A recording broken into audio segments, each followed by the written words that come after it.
North east Delhi के अलग अलग इलाकों की तमाम तस्वीरें बता रही हैं कि फसादात के दौरान हालात कितने खौफनाक रहे होंगे। फसादात के बाद कई जगह पूरे के पूरे मोहल्ले वीरान हो गए हैं। जितरफी नजर जा रही है जली तस्वीरें हैं।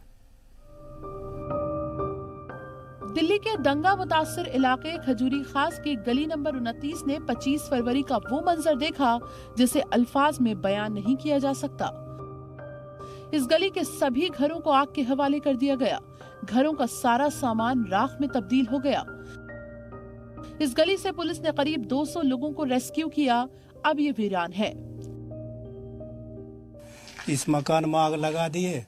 अब ये मकान धो धो के जलने लगा। फिर वो इस तरह से लगाते लगाते पूरे गली में आग लगा दिए। मेरे उधर से आने की हिम्मत नहीं पड़ी कि क्या हो रहा। आने की किसी को भी हिम्मत न पड़ी। जो भी थे दो चार जो फंसे हुए थे यहाँ पर, उनको दिल्ली पुलिस आकर के रेस्क्यू किए। इन गाड़ी का पेपर जरा, उसमें एक भी कुछ नहीं मिला और जो सामान रहा सब एकदम जल गया। आधार कार्ड, पहचान पत्र सब कुछ जल गया। दिल्ली के शिव विहार इलाके में फसादात के दौरान सबसे ज्यादा तबाही देखने को मिली।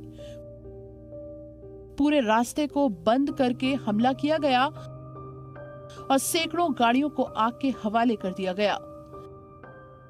कि हम जिस जगह पर खड़े हैं वहां आपको हम एक घर की तरफ दिखाने वाले हैं। अगर हमारे सामने अगर आप एक घर देखें तो यहाँ पर इस घर को बेस की तरह इस्तेमाल किया गया था आसपास के इलाके में हमले करने के लिए। यहाँ पर गुलेल की तरह बाकायदा एक खास डिजाइन की गई थी।